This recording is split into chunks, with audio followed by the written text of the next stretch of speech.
नीलाक्षरसमाम्नायमधिगम्य महेश्वरात् कृत्स्नं व्याकरणं प्रोक्तं तस्मै पाणिनये नमः।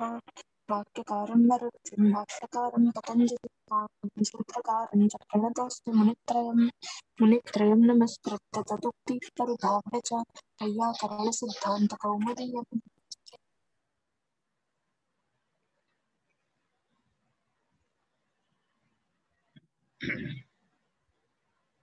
सिद्धान्तकौमुद्याः स्त्रीप्रत्यय प्रकरणे जातेरस्त्री विषयात् अयोपथात् इति सूत्रं प्रचलति। जातेरस्त्री विषयात् अयोपथात् इति तत्र सूत्रम्। सूत्रे सूत्रविवरणं कृतम् अस्माभिः। तत्र स्त्रीलिङ्गे नीष् विधायकं सूत्रं नीष् प्रत्ययः विधीयते स्त्रीत्व विवक्षायां। विशेष नियमाः विशेषसूत्रं तत्र किं तत्र उक्तं जातिवाची यन्न अर्थात् नित्यस्त्रीलिङ्गं यत् न भवति जातिवाची यत् न भवति पुनः किम् अस्ति जातिवाची यन्न यत् न च स्त्रियां नियतम् अयोपथं ततः स्त्रियां नीत् स्यात् इति उक्तं तत्र। अर्थात् स्त्री विषयः नास्ति इत्युक्ते नित्यस्त्रीलिङ्गं नास्ति, जातिवाची भवति।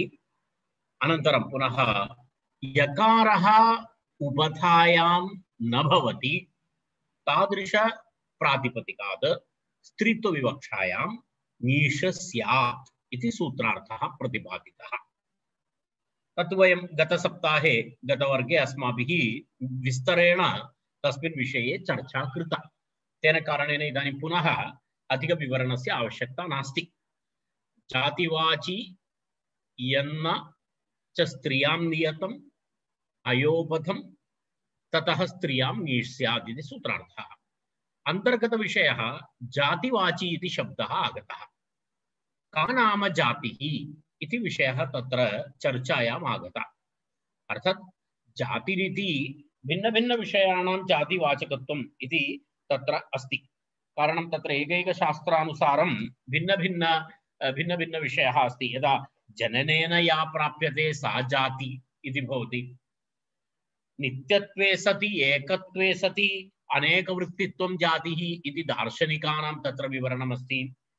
किं तत्र नित्यत्वे सति एकत्वे सति अनेकवृत्तित्वम् इत्यपि अस्ति, जातिः इति अस्ति। परन्तु वयं तत्सर्वं दृष्टवन्तः। यदि नित्यत्वे सति एकत्वे सति अनेकवृत्तित्वं जातिः इति वयं स्वीकुर्मः, शुक्लः इति अस्ति वर्णः, सः वर्णः शुक्लवर्णः अपि जाति भवितुमर्हति। कारणं तदेकमेव अस्ति, नित्यमेव अस्ति, अनेकवृत्तिः अपि अस्ति, तर्हि जाति भवितुमर्हति।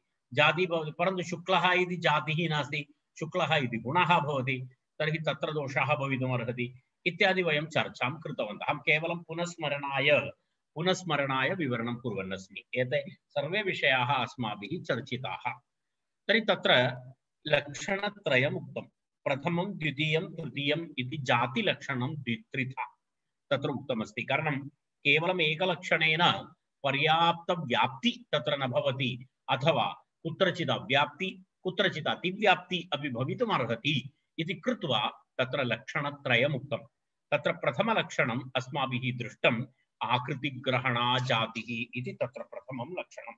आकृति अर्थात् यदा यदा एतस्य ग्रहणस्य कृते तत्र किं भवति, अत्र आकृतिग्रहणं नाम किं भवति, अनुगतसंस्थानविशेषः इति उक्तम्। अनुगतसंस्थान इत्युक्ते अवयवद्वारा यद् व्यक्तं करोति, ज्ञानस्य ज्ञापकता भवति, तद् अनुगतसंस्थान इति तत्र सिद्धान्तकौमुदीकारः एव तस्य प्रतिपादनं करोति। अनुगतसंस्थानव्यङ्ग्या इति उक्तम्। अर्थात् अवयवः यस्य व्यञ्जकं भवति, अवयवाः व्यञ्जकाः भवन्ति ज्ञानस्य, तेन व्यङ्ग्यं भवति यत् तत्र अनुगतसंस्थानव्यङ्ग्या इति उक्तम्। तत्र एवमस्ति, अनुगतसंस्थानव्यङ्ग्या इति उक्तं। तर्हि तत्र एवं यदा वयम् उदाहरणं दृष्टवन्तः, यदा तत्र एवमस्ति तटशब्दः तटशब्दः तस्मिन् विषये अस्माभिः उदाहरणरूपेण चर्चितः। तत्र एवमस्ति, तत्र तटस्य विशेषं नाम इत्युक्ते तत्र आकृतिः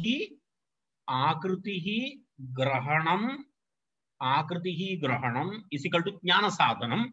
ग्रहणं नाम अत्र ज्ञानसाधनम्, आकृतिः ज्ञानसाधनम् अथवा व्यञ्जकं यस्याः इति।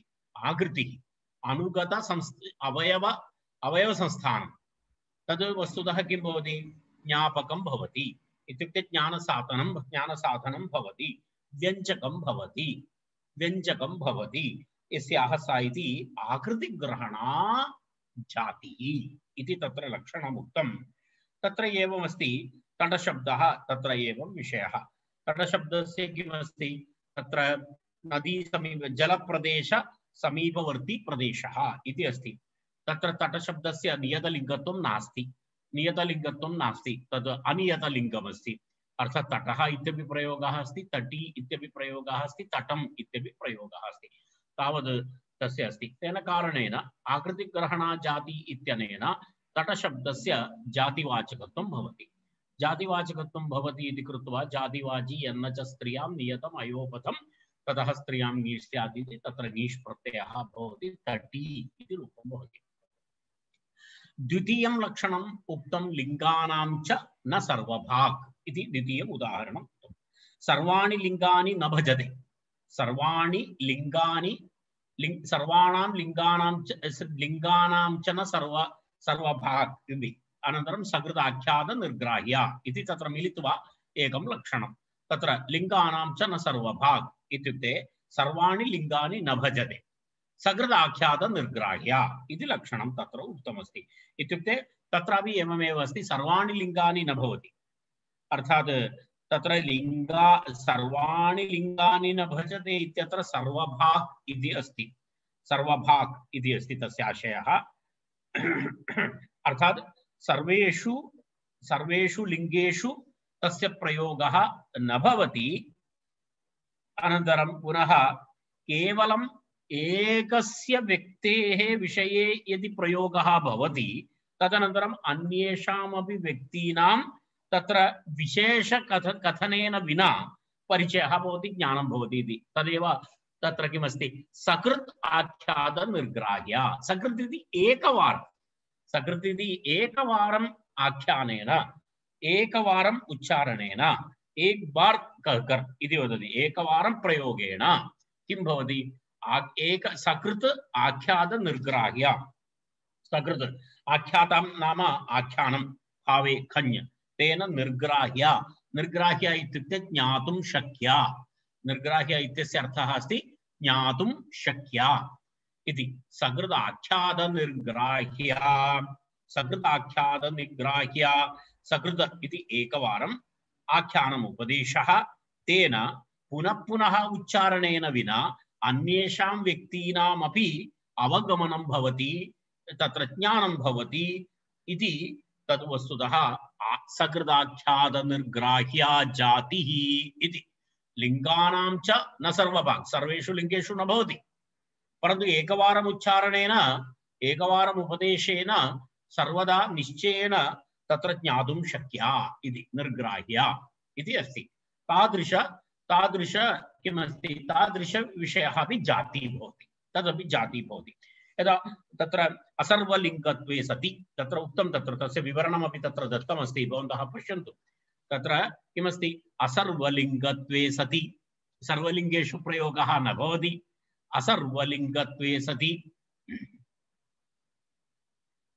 अत्र अस्ति, पश्यतु। असर्वलिङ्गत्वे सति एकस्यां व्यक्तौ कथनात् व्यक्त्यन्तरे कथनं विनापि सुग्रहा जातिः इति लक्षणान्तरं सिद्धान्तकौमुदीकारः स्पष्टं कथयति।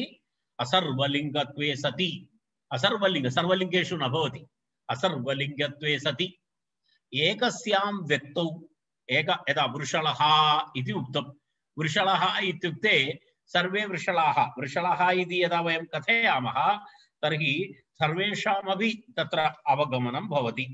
यदा सर्वेषां वृषलानामपि तत्र अवगमनं भवति। तदेव तत्र तत्र किमस्ति वृषलत्वम् एकवृषलस्य उपदेशः करोति चेत् वृषलस्य तस्य पुत्रः पौत्रः सहोदरः इति ये तत्र तेषां परिवारे तेषां ये सन्ति ते सर्वे तत्र सर्वत्र वृषलत्वम् इति वृषलः इति निर्ग्राह्यः भवति इति तस्य आशयः। तर्हि असर्वलिङ्गत्वे सति एकस्यां व्यक्तौ कथनात् व्यक्त्यन्तरे कथनं विना एकः वृषलः तस्य पुत्रः तद्व्यक्त्यन्तरं तत्र पौत्रः अथवा तत्र तस्य संबन्धी जनाः व्यक्त्यन्तरे कथनं विनापि सुग्रहा जातिः स निश्चेतुं ज्ञातुं योग्य ज्ञातुं शक्य जातिः इति लक्षणान्तरं तस्य उदाहरणमस्ति तत्र वृषलशब्दः। वृषलशब्दस्य एवमेवम् अस्ति। वृषलशब्दः कीदृशः भवति? वृषलशब्दः अपि एवं एतादृशः शब्दः अस्ति। तद् एकस्य प्रयोगः भवति चेत् पुनः व्यक्त्यन्तरेपि पुनः सकृदाख्यातनिर्ग्राह्य इति तस्य आशयः। सकृदाख्यातनिर्ग्राह्य इति अस्ति। वृषलशब्दः वृषलशब्दात् तत्र किं भवति? एतत् वयं जानीमः। वृषलशब्दात् अत्र अनेन सूत्रेण तद्वितीयलक्षणानुसारं वृषलशब्दात् तत्र नीष् प्रत्ययः, नीष् प्रत्ययस्य ङकार षकारयोः लोपः, तर्हि वृषल इति भवति।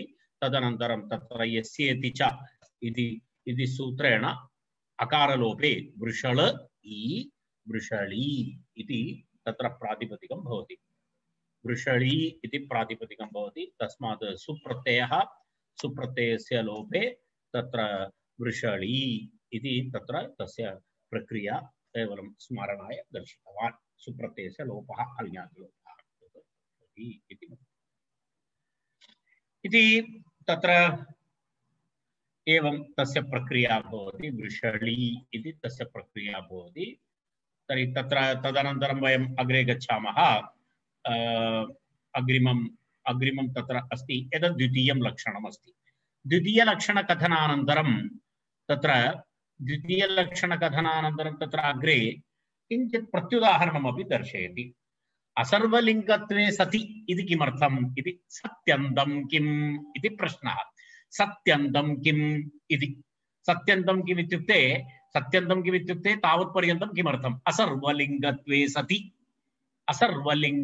सति इति पर्यन्तं तावत्पर्यन्तं यः प्रयोगः कृतः आचार्येण तस्य किं प्रयोजनम् इति प्रश्नः। असर्वलिङ्गत्वे सति सत्यन्तं किम् इति उत्तरमुक्तं शुक्ला इति उत्तरमुक्तं। शुक्ला इति तस्य विषयः। किमर्थं? तत्र शुक्लशब्दः गुणवाची अस्ति। तत्र एवमस्ति। तद् एकत्र तत्र किमस्ति? एकस्मिन् व्यक्तौ कथनानन्तरं व्यक्त्यन्तरे कथनं विनापि सुग्रहः अस्ति सा शुक्ला।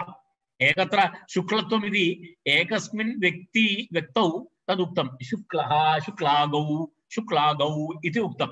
तर्हि तद् दृश्यते अन्येषु व्यक्तिषु। तर्हि तद् अवगन्तुं शक्नुमः, शुक्लत्वम् अवगन्तुं शक्नुमः। एकैकस्य वक्तव्यं किमपि नास्ति। तर्हि तद् कीदृशमस्ति? यदा एकस्यां व्यक्तौ कथनानन्तरं व्यक्त्यन्तरे कथनं विना सुग्रहा जाति इति निर्णयानुसारं शुक्लस्य द्वितीयलक्षणं तत्र द्वितीयभागः, द्वितीयलक्षणं न, एतस्य लक्षणस्य द्वितीयः भागः कः? एकस्यां व्यक्तौ कथनात् व्यक्त्यन्तरे कथनं विनापि यदा एवमस्ति शुक्लागौः इति उक्तं। तर्हि अपर शुक्लवर्णयुक्त गवां यदा वयम् अवगमनं कर्तुं शक्नुमः न, यत्र तादृश जातिः दृश्यते इति। तदर्थमेव असर्वलिङ्गत्वे सति इति। परन्तु शुक्लशब्दस्य का न्यूनता अस्ति? तत्र असर्वलिङ्गत्वे सति इति यदा तत्र असर्वलिङ्गत्वम् इति तद् नास्ति तत्र। कारणं शुक्लशब्दस्य प्रयोगः सर्वेषु लिङ्गेषु भवति।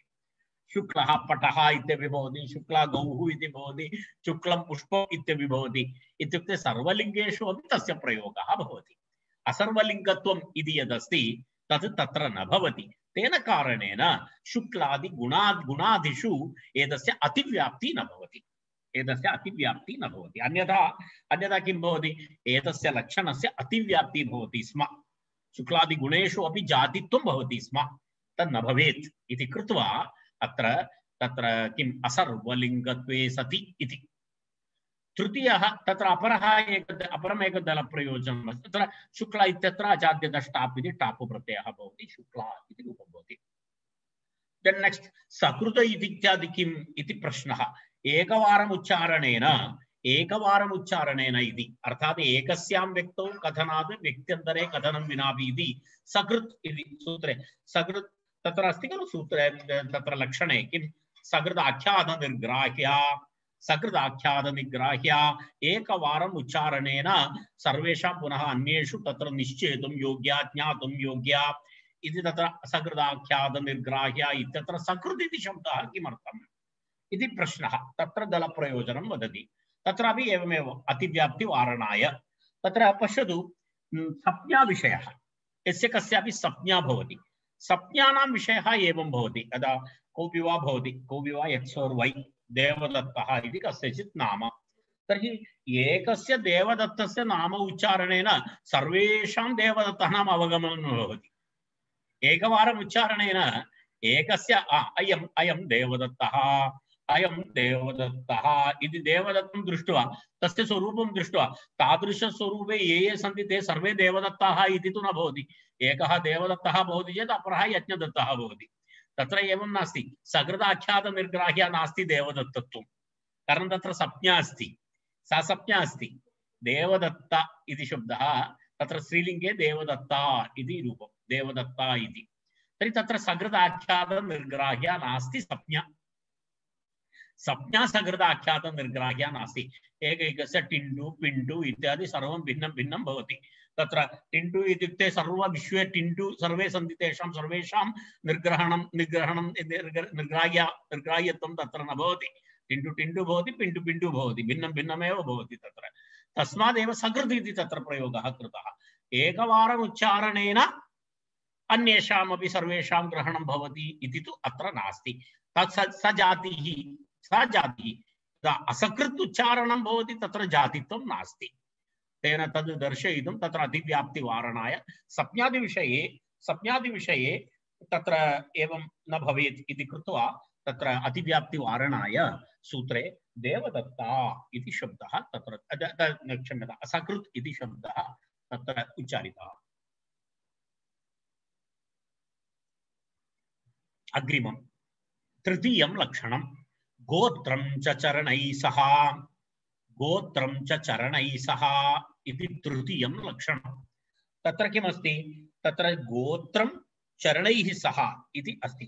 गोत्रं चरणैः सह कारणं तत्र किमस्ति, केचन शब्दाः उपरितनलक्षणद्वयेपि न अन्तर्भवति।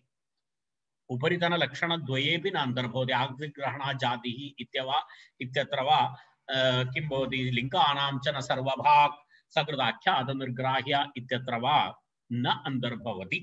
उदाहरणम् अहं गतदिवसे उक्तवान्।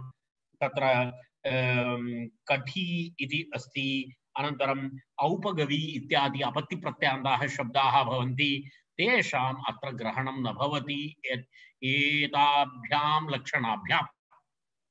तर्हि तत्र किं करणीयं, तादृशशब्दानामपि तत्र योजनाय गोत्रं च चरणैः सह इति, अर्थात् गोत्रप्रत्ययान्त इति अपत्यप्रत्ययान्त, अर्थात् गोत्रवाचकशब्दानाम् अनन्तरं द्वितीयं तु चरणैः इत्युक्ते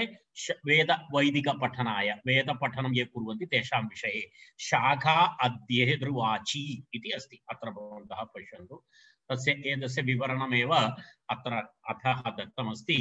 किमस्ति, अपत्यप्रत्ययान्तः शाखा अध्येतृवाची शब्दः जातिकार्यं लभते इति अस्ति। तत्र जातिकार्यं लभते इति तत्र दत्तमस्ति। तस्य आशयः एतयोः द्वयोः केषाम् अर्थात् अपत्यप्रत्ययान्तशब्दानाम् अनन्तरं शाखा अध्येतृवाची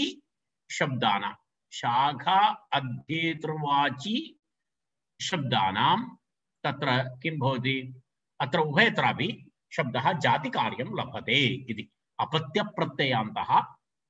शाखा अध्येतृवाची च शब्दः जातिकार्यं लभते इत्यर्थः। तयोः द्वयोः अपि जातिवाचकत्वम् अस्ति इति। तर्हि एवम् आहत्य लक्षणत्रयं तत्र उक्तं। प्रथमलक्षणम् आकृतिग्रहणा जातिः इति प्रथमं लक्षणम्। एतद् अत्यन्तं महत्त्वपूर्णमस्ति। एतत् सर्वदा स्मर्तव्यं भवति। लिङ्गानां च न सर्वभाक् सकृत् आख्यातनिर्ग्राह्या इति द्वितीयं लक्षणम्। गोत्रं च चरणैः सह इति तृतीयं लक्षणम् इति भवन्तः इदानीं ज्ञातवन्तः।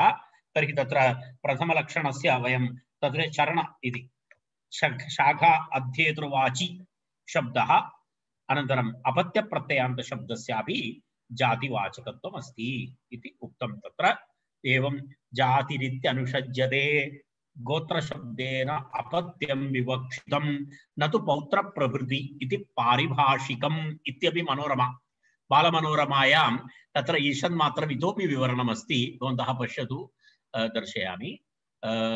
गोत्रं च चरणैः सह पश्यतु, जातिरित्यनुषज्यते इति तत्र अनुवृत्तिः भवति। गोत्रं च चरणैः सह जातिः।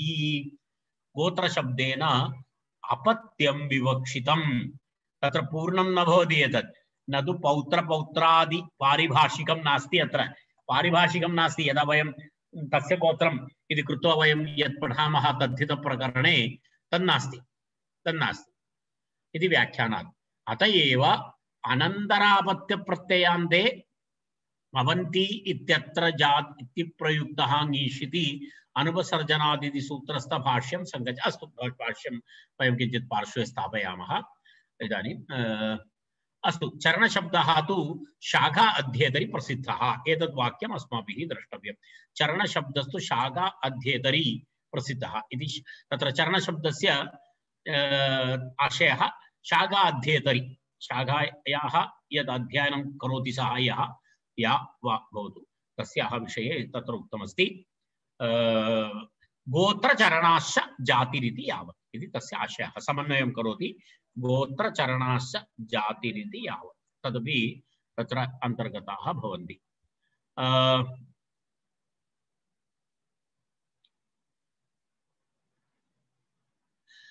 तर्हि पश्यतु, यद्यपि अनुगत आकार प्रत्यय वेद्या जनन विशेष प्रयुक्ता चेति द्विविधैव जातिः लोके प्रसिद्धा।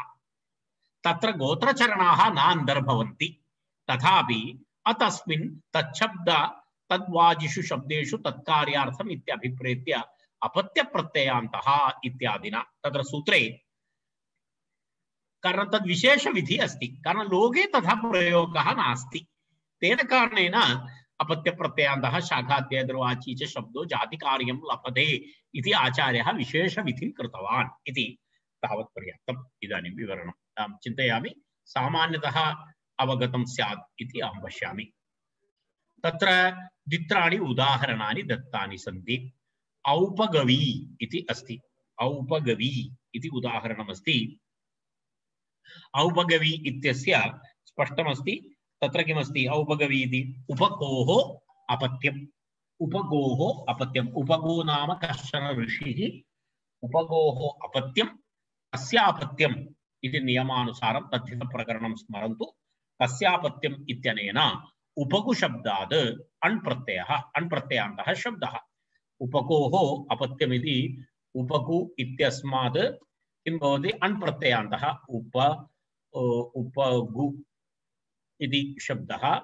उपगु इति शब्दात् तत्र किं भवति? अण्प्रत्ययः।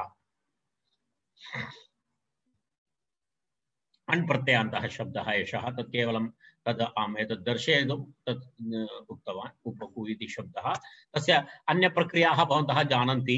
तेन किं भवति? यदा अण्प्रत्ययः, आदिवृद्धिः, ओर्गुणः इति गुणः, अवादेशः, एतत् सर्वं भवन्तः जानन्ति। वयं बहुवारं चर्चां कृतवन्तः। तर्हि किं भवति? औपगव इति तत्र किं भवति इति तत्र रूपं भवति। औपगव इति प्रातिपदिकं भवति। औपगव इति प्रातिपदिकं तत्र अस्ति। औपगव इति प्रातिपदिकम् अस्ति अपत्यप्रत्ययान्तशब्दः। अपत्यप्रत्ययान्त प्रातिपदिकं भवति।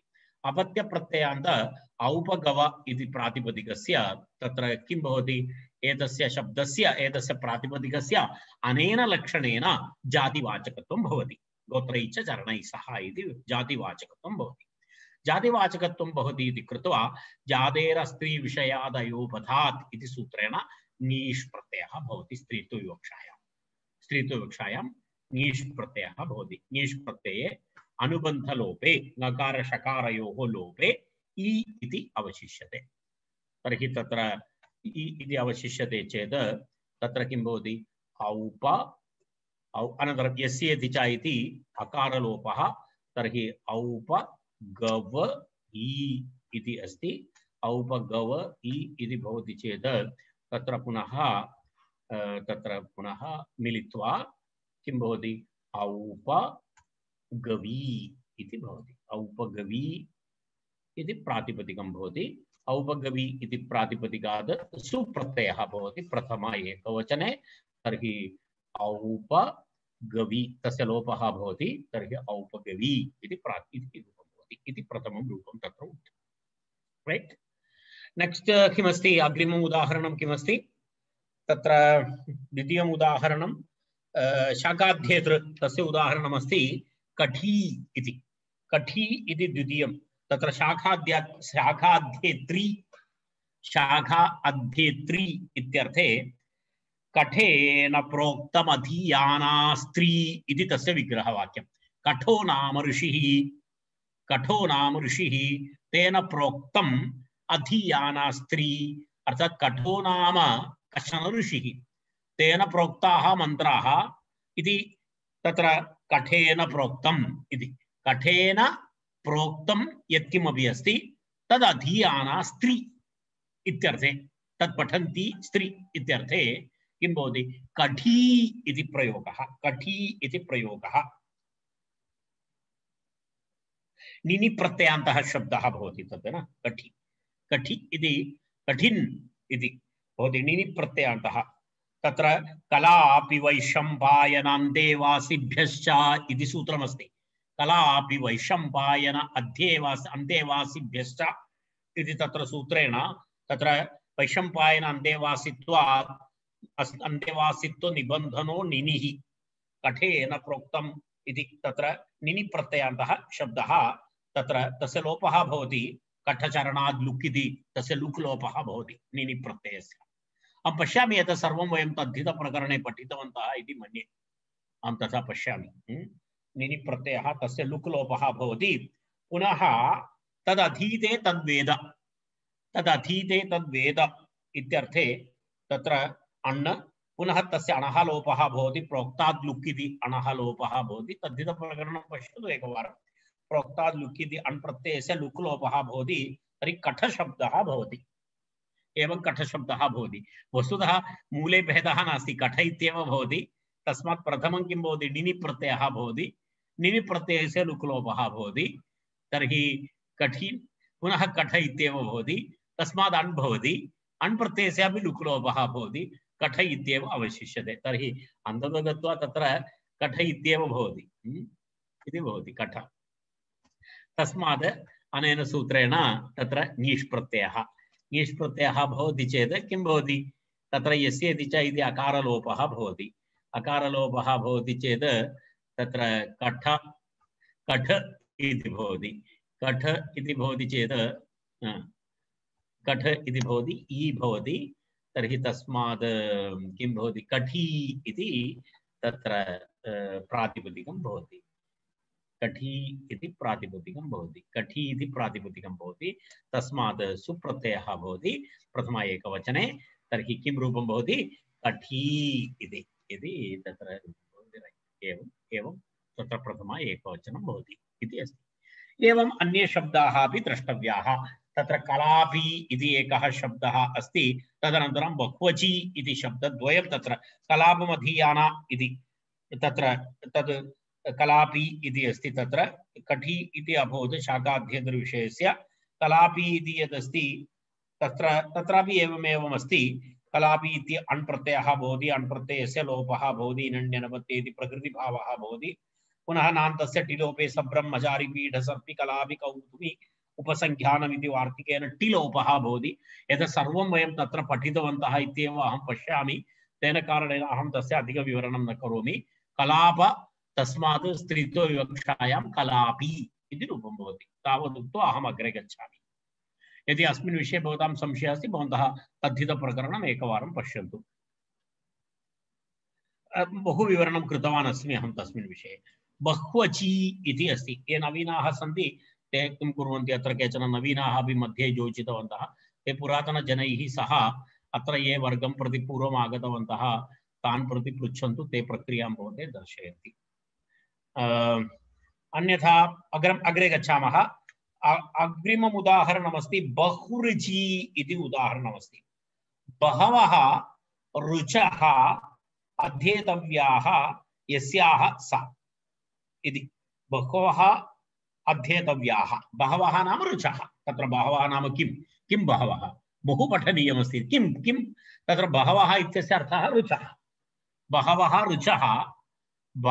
रुचः अध्येतव्याः यस्याः सा इति तस्मिन् अर्थे बहु रुच् इति अस्ति। किमस्ति? बहु इति शब्दः अस्ति, अनन्तरं पुनः रुच् इति शब्दः अपि तत्र अस्ति। बहु रुच् इति अस्ति।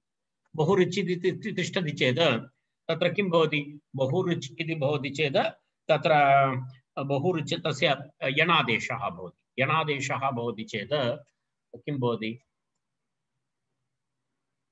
बहुरुच् इति भवति। बहुरुच् इति प्रातिपदिकं। बहुरुच् इति प्रातिपदिकं भवति। तत्र उकारस्य स्थाने यणादेशे वकारः बहुरुच् इति भवति। बहुरुच् इति भवति। तस्मात् किं भवति? बहुरुच् इत्यत्र किमस्ति? बहुरुचि इति अस्ति खलु। बहुरुचि इति अस्ति। बहुरुचि इति अस्ति। ङीष् प्रत्ययः भवति। बहुरुच् इत्यत्र एवमस्ति। ऋक्पूरब्धूपथामानक्षे इति एकं सूत्रमस्ति। ऋक्पूरब्धूपथामानक्षे इति सूत्रं। तेन सूत्रेण नोट् कृत्वा स्थापयतु ऋक्पूरब्धु इति। अनन्तरं अष्टाध्यायी.com तत्र गत्वा पश्यतु, उदाहरणेन सह तत्र मिलति। ऋक्पूरब्धूपथामानक्षे इति सूत्रं। तेन सूत्रेण तत्र किं भवति? अप्रत्ययः भवति। एतस्मात् अप्रत्ययः भवति। अप्रत्ययः भवति चेत् तत्र बहुरुच् अ इति तत्र बहुरुच इति भवति। बहुरुच इति तस्य एवं भवति। किं भवति? ब व र च इति भवति। तस्मात् अनेन सूत्रेण ङीष् भवति। परन्तु अत्र अकारस्य लोपः भवति। यस्य इति च इति पुनः अकारस्य लोपः भवति। तर्हि किं रूपं भवति? ब ऋ ची इति प्रातिपदिकं भवति। बहुरुचि इति बहुरुचि इति प्रातिपदिकं भवति। बहुरु अत्र एकक्षणं। बहुरुचि इति प्रातिपदिकं। तस्मात् सुप्रत्ययस्य लोपे बहुरुचि इति तत्र रूपं भवति इति तावदेव तत्र वक्तव्यमस्ति। अग्रे गच्छामः। ब्राह्मणी इत्यत्र तु शार्ङ्गरवादिपाठात् ङीना ङीष् बाध्यते इति अस्ति। ब्राह्मणी इति एकः शब्दः। एतस्मिन् विषये वयम् इतः पूर्वमपि चर्चां कृतवन्तः। ब्राह्मणी शब्दस्य विषये वयम् अहम् इतः पूर्वमपि उक्तवान् आसम्, भवन्तः स्मरन्ति। तत्र एकः विषयः अस्ति, यदा ऋचामध्ययनं तु पुरुषाः कुर्वन्ति खलु, ब्रह्मचारिणः कुर्वन्ति खलु इति एकः विषयः प्रष्टव्यः अस्ति। तत्र किं कथं तत्र तस्य स्त्रीत्वविवक्षा कथं भवति इति चेत् तथा नास्ति। पुरातनकाले तत्र एतदपि तत्र यदा यदा यदा यमस्मृति इत्यादि ग्रन्थेषु स्त्रीणामपि तत्र अध्ययन विषये प्रतिपादितमस्ति। स्मृतिग्रन्थेषु दृश्यते। स्मृतिग्रन्थाः नाम कालस्य दर्पणानि। एकैककालखण्डे यत्किमपि समाजे प्रचलति स्म तस्य दर्पणमस्ति वस्तुतः। स्मृति इति सर्वदा अनुवर्तनं करणीयम् इति नास्ति। स्मृति इति एकैककालखण्डे भवति। तद् इदानीम् अम्बेड्कर् स्मृति इति चलति, पुरातनकाले भिन्न चलति स्म। तद् एकैककालखण्डे एकैकं चलति। तत्र यदा मनुस्मृतिः अस्ति, यमस्मृतिः अस्ति, याज्ञवल्क्यस्मृतिः अस्ति, एकैककालखण्डः। तर्हि तत्र अस्ति पुराकल्पे तु नारीणां मौञ्जी बन्धनमिष्यते अध्यापनं च वेदानां सावित्री वचनं सता इति तत्र नियमः आसीत्।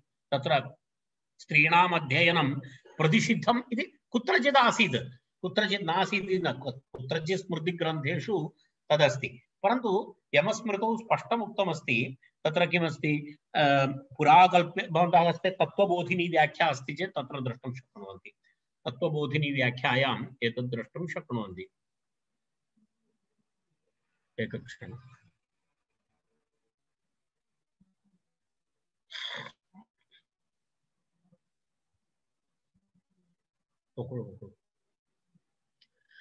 किं सूत्रमस्ति अस्माकं सूत्रसङ्ख्या वदतु एकवारं। कौमुदीक्रमः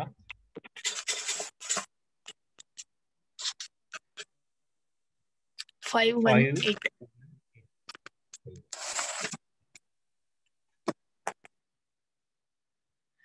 तत्त्वबोधिन्याम् अस्ति। भवतां हस्ते तत्त्वबोधिनी अस्ति वा इति न जानामि अहं, तेन कारणेन अहम् एतत् दर्शयितुम् इच्छामि। दीर्घं व्याख्यानमस्ति तत्र। एतत् पश्यतु, यद्यपि तथापि पुरा पश्यतु अत्र अस्ति, अत्र एतत् दृश्यते। एतदेव श्लोकम् अहम् उक्तवान्। पुराकल्पे तु नारीणां मौञ्जी बन्धनमिष्यते अध्यापनं च वेदानां सावित्री वचनं तथा इति।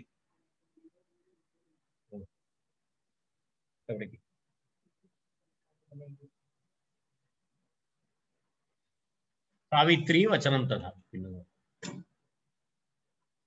तर्हि अत्र एवमस्ति, तत्र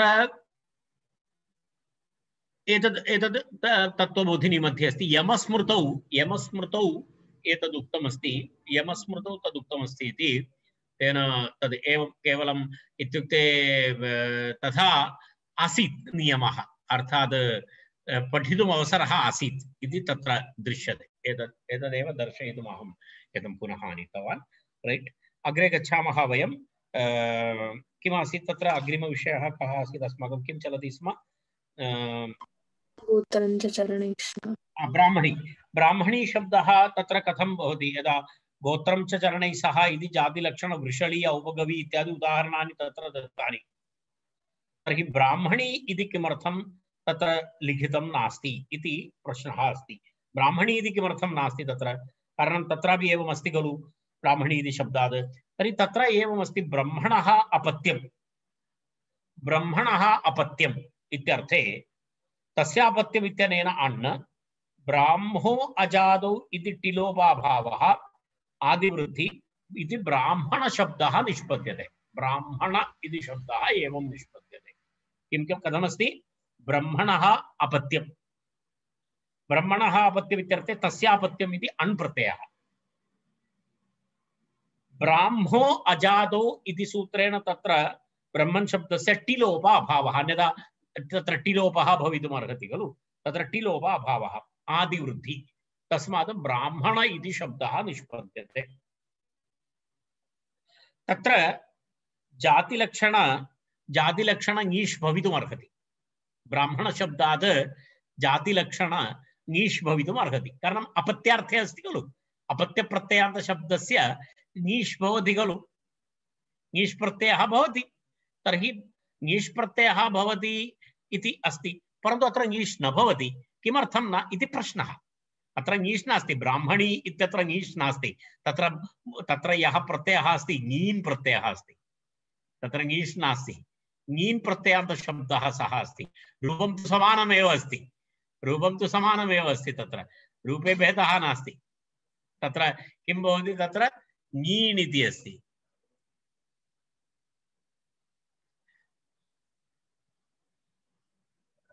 ङीन् इति तदेव तत्र ङीन् इति एषः प्रत्ययः भवति, ङीष् नास्ति, ङीन् इति प्रत्ययः भवति। तद् भवन्तः जानन्तु यदा ब्राह्मणी इति शब्दे ङीन् प्रत्ययान्तः शब्दः अनुबन्धलोपे तु इ इत्येव भवति तत्र संशयः नास्ति परन्तु तत्र स्वरभेदः भवति ङीष् प्रत्ययः भवति चेत् स्वरः भिन्नः भवति ङीन् प्रत्ययः भवति चेत् तत्र एतद् भवति किमर्थम् इत्युक्ते ब्राह्मणशब्दात् ङीष् प्रत्ययः किमर्थं न भवति इत्युक्ते तद् अग्रे वयं पठामः शार्ङ्गरवाद्यञो ङीन् इति सूत्रमस्ति शार्ङ्गरवाद्यञो ङीन् इति अग्रे सूत्रमस्ति तेन तत्र किं भवति तत्र शार्ङ्गरवादिगणे अयं शब्दः अस्ति तेन कारणेन तत्र ङीष् प्रत्ययः न भवति तत्र ङीषः ङीना अपवादः भवति बाधते ङीष् प्रत्ययस्य बाधा भवति केन प्रत्ययेन ङीन् प्रत्ययेन तत्र बाधा भवति इति तदेव तत्र दत्तमस्ति किं दत्तमस्ति भवन्तः पश्यन्तु तत्र उक्तं टेक्स्ट् मध्ये ब्राह्मणी इत्यत्र तु पश्यतु ब्राह्मणी इत्यत्र तु शार्ङ्गरवादिपाठात् इत्युक्ते शार्ङ्गरवादिगणे अयं शब्दः पठितः शार्ङ्गरवाद्यञः इति तत्र सूत्रमस्ति अग्रे तस्मिन् सूत्रे शार्ङ्गरवादिगणस्य गणः अस्ति तस्मिन् गणे अयं शब्दः आगतः इति कृत्वा ङीन् प्रत्ययेन ङीना इत्युक्ते ङीन् प्रत्ययेन ङीष बाध्यते ङीन् प्रत्ययेन ङीष बाध्यते इति उक्तं तत्र ङीन् प्रत्ययेन तत्र ङीष बाध्यते इति उक्तं तर्हि तदनन्तरम् अग्रिमम् उदाहरणम् उक्तं तत्र किमस्ति जातेः किम् इति तत्र अग्रिमः प्रश्नः तत्र जातेरस्त्री विषयादयोपधाद् इति किमर्थं तत्र जातेः इति दलस्य किं प्रयोजनम् इति उक्तं तर्हि मुण्डा इत्यादिषु अतिव्याप्तिवारणाय तत्र किमस्ति मुण्डा इति शब्दः अस्ति मुण्डा इति शब्दस्य यः मुण्डनं कृतवान् इति मुण्डा इति भवति तर्हि तत्र तस्य एवमस्ति मुण्डा इति शब्दः गुणवाची अस्ति अयं विषयः जातिवाची नास्ति एकः मुण्डः सः तु आकृति नास्ति सर्वे तादृशाः भवन्ति इति तथा नास्ति तत्र किमस्ति अनन्तरं सर्वलिङ्गैः तत्र प्रयोगः असर्वलिङ्गत्वं नास्ति तस्य एतत् सर्वं तत्र न अन्तर्भवति इति कृत्वा तत्र किं नास्ति जातित्वं नास्ति इति कृत्वा अयं शब्दः गुणवाची शब्दः अस्ति इति कृत्वा तत्र अनेन सूत्रेण ङीष् अतिव्याप्तिः न भवेत् जातितर शब्देषु व्यावृत्ति निमित्तं यत्र जातिवाचकत्वम् अस्ति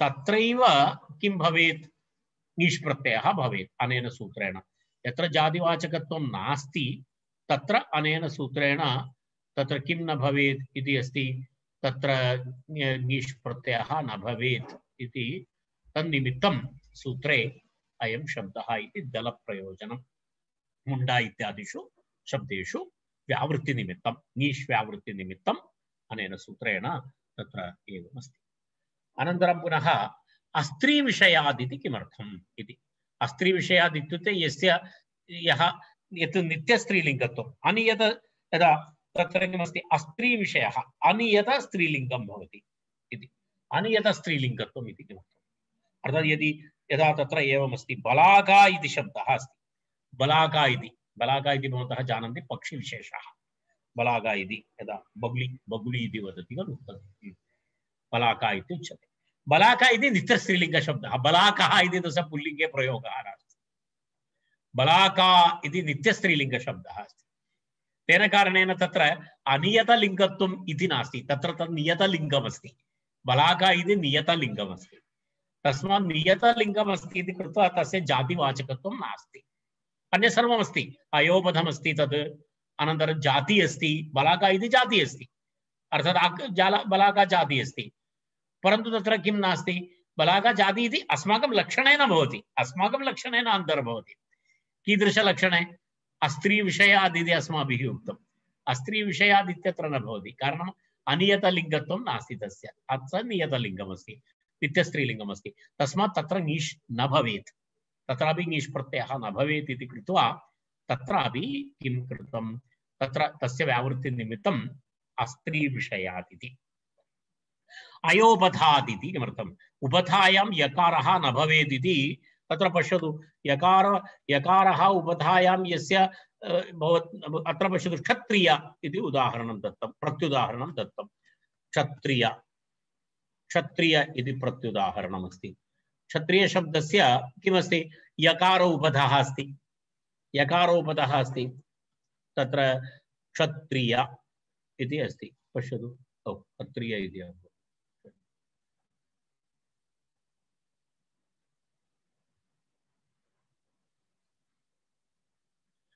क्षत्रिय इति शब्दस्य किमस्ति अन्तिमवर्णः अकारः अकारात् पूर्ववर्णः यकारः इत्युक्ते अन्तिमवर्णात् पूर्ववर्णः यकारः इत्युक्ते उपधायां यकारः अस्ति उपधायां यकारः अस्ति चेत् अयं नियमः न भवेत् तत्र क्षत्रिय शब्दः योपथः अयोपथः नास्ति तत्र योपधत्वम् अस्ति यत्र योपधत्वम् अस्ति तत्र किं न स्यात् नीष् प्रत्ययः अनेन सूत्रेण न भवेत् यत्र योपधत्वं भवति तत्र अनेन सूत्रेण किं न भवेत् नीष् न भवेत् तस्मात् तद्दर्शयितुं तत्र सूत्रे तत्र अयोपध शब्दः प्रयुक्तः इति एवं त्रयाणामपि शब्दानां सूत्रे वर्तमानानां जाति अस्त्री विषयात् अयोपधात् इति त्रयाणामपि तत्र पदानां दलानां दलप्रयोजनं प्रतिपाद्य एतस्य सूत्रस्य विवरणम् अत्र समाप्तम्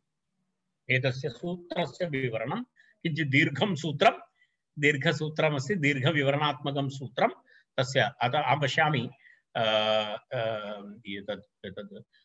स्त्रीप्रत्ययप्रकरणे किञ्चित् विस्तृतं सूत्रम् एतदस्ति विवरणस्य इतोपि एकं सूत्रम् अस्माभिः इतः पूर्वमपि चर्चितं तत्रापि एवमेवमस्ति तत्र इतोपि एकसूत्रम् अस्माभिः पूर्वमपि एवं लक्षणयुक्तम् आसीत् स्वाङ्गलक्षणं रैट् स्वाङ्गं नाम किम् इति स्वाङ्गविषय एतद्वयं तत्र स्त्रीप्रत्ययप्रकरणे अत्यन्तं महत्त्वपूर्णं सूत्रद्वयम् इदानीं वयं तत्र एकं वार्तिकं पश्यामः एतदेव वार्तिकमस्ति तत्र किमस्ति हय योपधप्रतिषेधे हय गवय मुकय मनुष्य मत्स्यानाम् अप्रतिषेधः इति अस्ति अपवादविधानमस्ति सूत्रे किमुक्तं जाति भवेत् जातेः अस्त्रीविषयात् अयोपधात् इति निमित्तत्रयम् उक्तं तत्र एकस्य निमित्तस्य रिलैक्सेशन ददाति केषां शब्दानां कृते तत्र योपध शब्दाः केचन सन्ति परन्तु तत्र योपध प्रतिषेधः एतेषां कृते अप्रतिषेधः अर्थात् एतेषां शब्दानां कृते तत्र नियमः न इति अर्थात् हय गवय मुकय मनुष्य मत्स्य शब्दानां वैशिष्ट्यं किमस्ति सर्वेपि शब्दाः योपधाः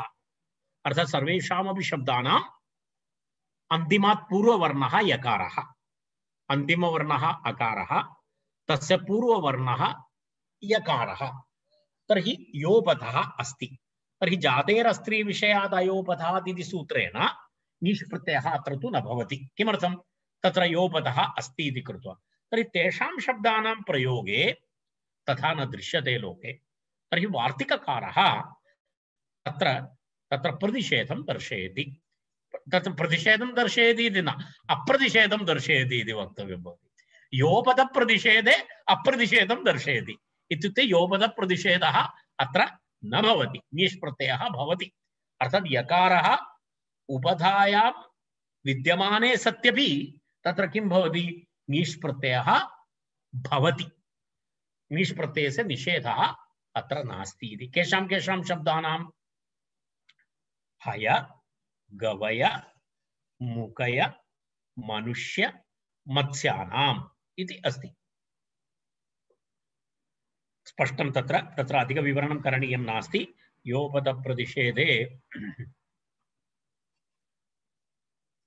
वार्तिकमितं पश्यतु भवन्तः मनोरमायां वार्तिकमितं हयादीनां योपधत्वेपि नीष् वाच्य इत्यर्थः है इति अश्वा प्रसिद्धा, गवै इति गोसदृश चतुष्पाद जाति विशेषः, मुकय इति चतुष्पाद जाति विशेषः इति अन्य सर्वेषां शब्दानां भवन्तः जानन्ति। मनुष्य इत्युक्ते किमिति जानन्ति, मत्स्य इत्युक्ते किमिति जानन्ति। तेन एते त्रयः शब्दाः विशेषशब्दाः। हयः इति अश्वः, हयः इति गवयः इति गोसदृशो गवयः इति भवन्तः तर्कसङ्ग्रहे पठितवन्तः। गोसदृशो गवयः इति तर्कसङ्ग्रहस्य आरम्भे कुत्रचित् अहं बाल्यकाले कदापि पठितवान्। गोसदृशो गवयः इति। पुनः अग्रे पुनः किमस्ति तत्र मुकय इति शब्दः। मुकय इति शब्दस्यापि कश्चित् प्राणिविशेषः तत्र चतुष्पाद जातिविशेषः इति उक्तं तत्र। तर्हि तत्र वयं पश्यामः एकैकस्य तत्र एकम् उदाहरणं पश्यामः। वस्तुतः हय इति शब्दः अस्ति खलु, ह अनन्तरं य इति उपधा अनन्तरं अ इति हय इति शब्दः भवति। हय इति प्रातिपदिकं भवति। अत्र यकारः उभधायाम् अस्ति। पश्यतु, अन्तिमवर्णः अकारः, तस्य पूर्ववर्णः यकारः। तर्हि अत्र साक्षात् जातेरस्त्री विषयाद् अयोपदाद् इति सूत्रेण ङीष् प्रत्ययः न भवति। तस्मात् अनेन सूत्रेण ङीष् प्रत्ययः विधीयते। तर्हि तत्र एवं भवति। तर्हि यस्येति च इति अकारलोपः भवति। अकारलोपः भवति चेत् तत्र किं भवति? अकारलोपे सति किं भवति? प्रातिपदिकं है इति प्रातिपदिकं, है इति प्रातिपदिकं भवति। तस्मात् सुप्रत्ययस्य तत्र तस्य लोपे है इति भवति। एवमेवं अन्ये शब्दाः द्रष्टव्याः।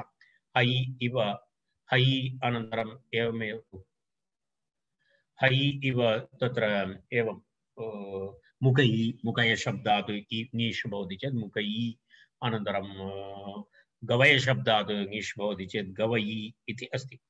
तत्र एकं सूत्रं स्मारयति आचार्यः, हलस्तद्धितस्य इति सूत्रम् आचार्यः स्मारयति। तत् किमर्थम् इत्युक्ते तत्र किं कस्य निमित्तमस्ति? हलस्तद्धितस्य इति यलोपः भवति इति दर्शयति। मनोः जातौ अन्यतौ शुक्च इति मनुषी इति रूपं भवति। मनुषी इत्यस्य प्रक्रियां दर्शयितुं सूत्रद्वयं दर्शयति। हलस्तद्धितस्य इति प्रथमं सूत्रं, तस्य किं भवति? यकारलोपविधायकं सूत्रमेतत्। पश्यतु, हलस्तद्धितस्य इति सूत्रं पश्यतु। तत्र किं वदति? तत्र हलः उत्तरस्य तद्धितयकारस्य उपधायाः ईति परतः लोपो भवति इति अस्ति। एवमस्ति। तर्हि वयं पश्यामः, प्रथमं तु अयम् अस्य शब्दस्य निष्पत्तिं पश्यामः। किमस्ति? मूलशब्दः कः अस्ति? मनु इति शब्दः। कथं शब्दस्य निष्पत्तिः इति वयं पश्यामः। मनुष्यस्य स्त्री इत्यर्थे मानुषी इति। परन्तु मनुष्यशब्दस्य निष्पत्तिः कथं भवति इति चेत् तत्र मनुशब्दः, मनुशब्दात् किं सूत्रमस्ति? मनोर्जातावन्यतौ शुक्च इति एकं सूत्रमस्ति। पश्यामः, तदपि सूत्रं दर्शयामि। मनो किं सूत्रमस्ति? मनोर्जातौ वयतौ शुक्च। एवं पश्यतु, एतत् सूत्रमस्ति। मनुशब्दात् जातिनिर्देशे कर्तव्ये अन्य प्रत्ययः यत् प्रत्ययो भवतः मनुशब्दस्य शुक्-आगमः च भवति। किं किं भवति? तत्र किं भवति? यत् प्रत्ययः भवति, शुक्-आगमः अपि भवति। तत्र कर्तव्ये अन्य तथा यत् प्रत्ययो भवतः मनुशब्दाद् यतीत्येतौ प्रत्ययो भवतः इति। तत्र एवमस्ति, मानुषः इति। मनुर्जातौ अन्यतौ शुक्च इति। मनुष्य अन्य यत् प्रत्ययः शुकागमः भवति चेत् मनुष्य इति भवति। अन्य प्रत्ययः शुकागमः करोति चेत् मानुष इति रूपं भवति। मनोः अपत्यम् इत्यर्थे रूपद्वयमस्ति। मनुष्य इत्यपि अस्ति, मानुष इत्यपि अस्ति। कथं भवति मनुष्य इति? तत्र पश्यतु, यदा शुकागमः भवति, शुकागमः अन्ते भवति। तत्र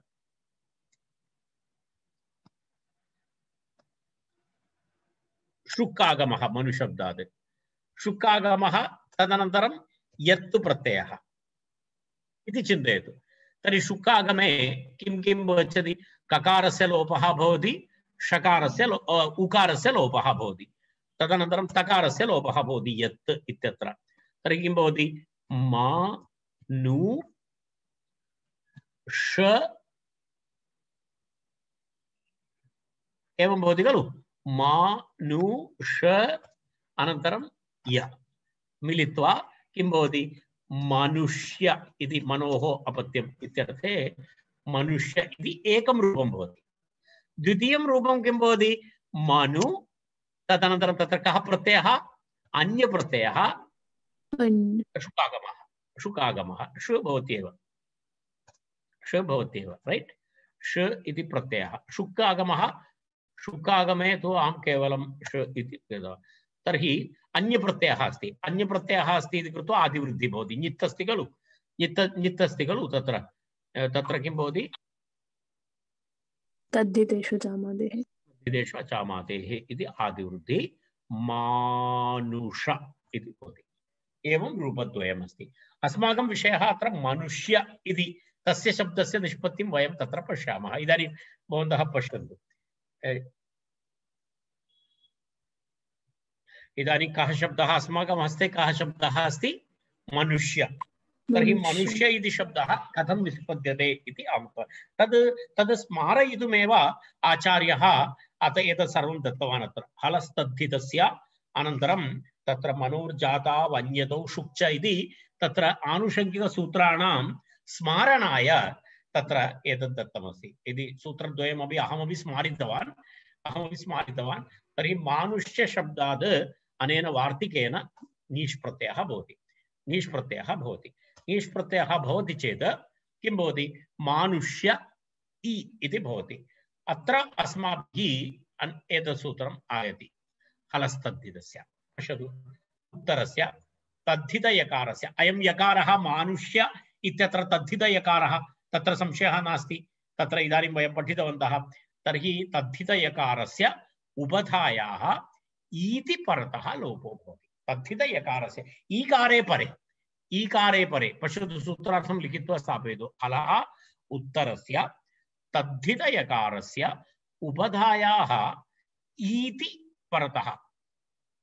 परतः लोपः भवति। उपधायाः यकारस्य उपधायकारस्य ईकारे परे तत्र लोपः भवति इति अस्ति। पश्यतु, अत्र यकारः तद्धितयकारः, यत् प्रत्ययः तद्धितयकारः, ईकारः परे अस्ति। ईकारः परे अस्ति चेत् यकारस्य लोपः भवति। तर्हि किं भवति?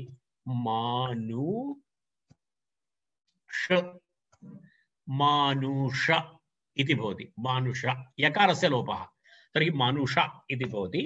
मनुष भवति चेत् अनन्तरम् ई प्रत्ययः यस्येति च इति मनुष शब्द षकारोत्तर अकारस्य लोपः, षकारोत्तर अकारस्य लोपः यस्येति च। तर्हि मानुष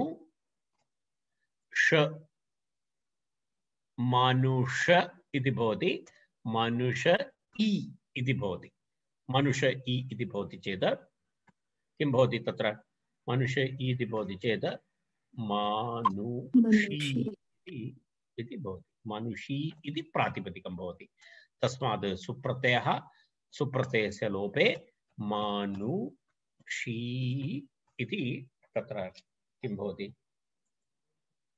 तत्र रूपं भवति। एवं प्रथमा एकवचनं मनुष्य इति भवति, रैट्? एकं वार्तिकं तत्र इतोपि अस्ति, किमपि नास्ति, मत्स्यस्य ञाम् इति अस्ति। मत्स्यस्य एतदपि वयं कुर्मः। एकनिमेषान् अहं समापयामि, तर्हि सः विषयः समाप्तः भवति। मम अस्मिन् सप्ताहे मम टार्गेट् अस्ति स्त्रीप्रत्ययप्रकरणम् अस्मिन् सप्ताहे समापनीयमिति। भवताम् इदानीं भवतां निर्णयः अग्रिमवर्गः कः भवेत् इति।